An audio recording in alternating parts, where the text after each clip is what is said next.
अस्सलाम वालेकुम। Welcome to bio forever. Dear students, आज के लेक्चर में हम देखेंगे नेचुरल सिलेक्शन, कुदरती इंतखाब, या फिर इसे कुदरती इंतखाब का नज़रिया भी कहते हैं। चार्ल्स डार्विन ने 1859 में अपनी किताब ओरिजिन ऑफ स्पीसीज में सबसे पहले ये लफ्ज़ का इस्तेमाल किया और ये नज़रिया पेश किया कुदरती इंतखाब का, नेचुरल सिलेक्शन का। नेचुरल सिलेक्शन कैसे होता है, कुदरत किसका इंतखाब करती है, कौन सी नस्लें जो है तो बरकरार रहती है और कौन सी नस्लें इस दौर से या फिर इस जहाँ से ख़त्म हो जाती है।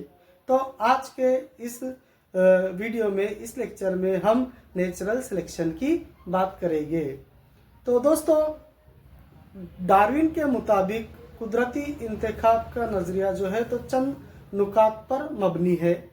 जैसे मिसाल के तौर पर कसीर पैदावार, ओवर प्रोडक्शन। रूहे ज़मीन पर मौजूद जितने भी किस्म के जानदार है, चाहे वो अदना जानदार हो या फिर वो आला जानदार हो, तमाम जानदारों की एक खुसूसियात होती है कि वो अपने ही जैसे जानदार को जन्म देते हैं, जिसकी वजह से उनकी नस्लें कंटिन्यूअसली चलते रहती है। तो डार्विन के मुताबिक कसीर पैदावार यानी जो अदना किस्म के जानदार है उनकी पैदावार क्या होती है, ज़्यादा होती है, कसीर पैदावार होती है। जैसे मिसाल के तौर पर छोटे मोटे हशरात, कीड़े मकोड़े, उसके बाद बीटल्स, उसके बाद कुत्ते बिल्ली वगैरह, इन तमाम का शुमार जो है तो अदना जानदारों में होता है। इनकी पैदावार भी क्या होती है, ज़्यादा होती है। और दूसरी तरफ है आला किस्म के जानदार, जैसे हाथी, चीता वगैरह वगैरह, इनकी शरह पैदाइश क्या होती है, कम होती है। तो आज हम देखेंगे कि भाई शरह पैदाइश से कुदरती इंतखाब का क्या कॉन्टेक्ट है। तो जितने भी अदना किस्म के जानदार है तो इनकी शरह पैदाइश ज़्यादा होने की वजह से इनके दरमियान स्ट्रगल होता है। स्ट्रगल अलग अलग किस्म का है, तनाज़ा अलग अलग किस्म का है। जैसे पहला, रहने के लिए जद्दोजहद, ग़िज़ा के लिए जद्दोजहद, खाने पीने के लिए जद्दोजहद, यह तमाम जद्दोजहद अदना किस्म के जानदारों को करना पड़ती है। दोस्तों, अगर हम एक साल्मन फिश की बात करें, एक अदना किस्म के जानदार है साल्मन फिश, तो ये एक सीजन में तकरीबन 28 लाख अंडे देती है। अब अगर 28 लाख अंडों से 28 लाख अगर मछलियों का वजूद हो भी जाता है तो फिर इतनी मछलियां दिखाई क्यों नहीं देती है। इसके अलावा दूसरा एक समंदरी जानदार है ओइस्टर, जो एक सीजन में तकरीबन 55 लाख अंडे देती है। लेकिन इनकी जितनी ज़्यादा पैदावार होती है तो उतने ही ज़्यादा उनकी अमवात भी होती है।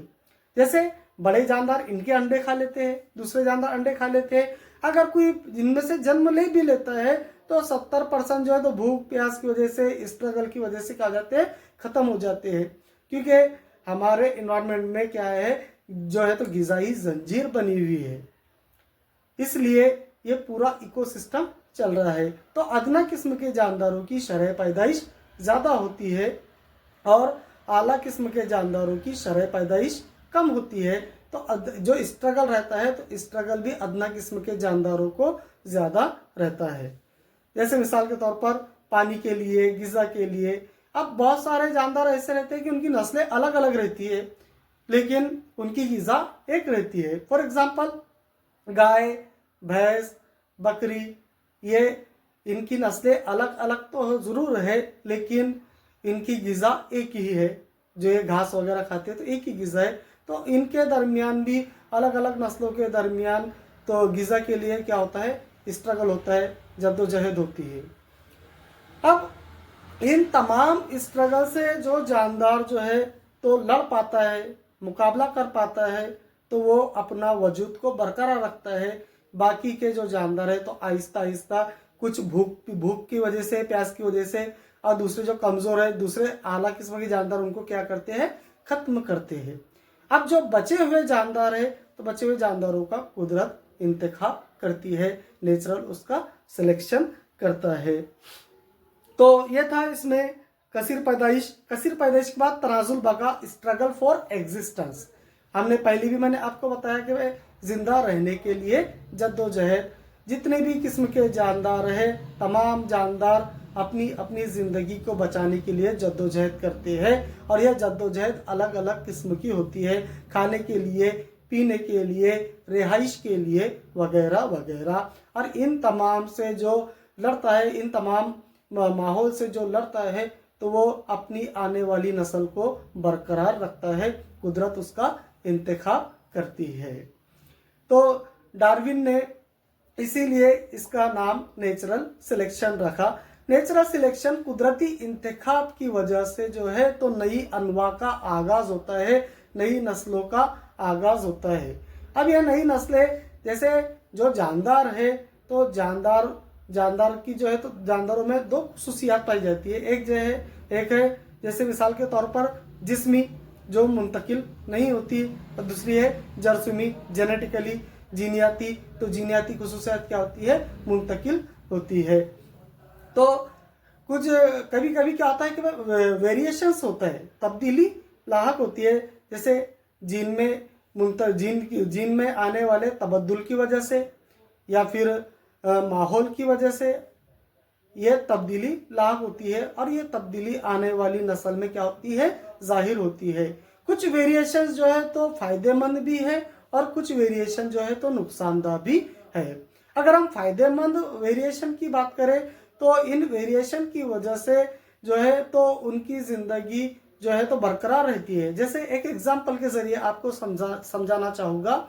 जैसे रेड कलर के बीटल्स है, रेड कलर के बीटल्स ये हरे कलर के नबातात के हरे पत्तों पर बैठते हैं। जब रेड बीटल्स नबातात के हरे पत्तों पर बैठते हैं तो परिंदे उनको आसानी से खा लेते हैं, क्योंकि उनको दिखाई देते हैं। अब ये रेड बीटल्स में अगर वेरिएशंस आया, ये नस्ल ब नस्ल चलता रहा। अब अगर एक आधा वेरिएशंस आ गया, तब्दीली आ गई, अब आने वाली नस्ल में रेड बीटल से अगर कोई ग्रीन बीटल्स जन्म ले रहा है, तो वो ग्रीन बीटल्स अब जो है तो नबातात के पत्ते का कलर और बीटल्स का कलर कैसा है? ग्रीन है। अब ये वेरिएशन उसके लिए क्या है? फायदेमंद है। अब ये जब बीटल्स हरे पत्ते पर बैठेगा तो परिंदों की उन पर निगाह नहीं जाएगी और वो अपनी जिंदगी को बरकरार रखेगा। अब उससे आने वाली जितनी भी नस्लें रहेगी तो वो ग्रीन बीटल्स की ही रहेगी। इसलिए कुछ वेरिएशन जो है तो फायदेमंद भी होते हैं और कुछ नुकसानदाह भी होते हैं। Thank you.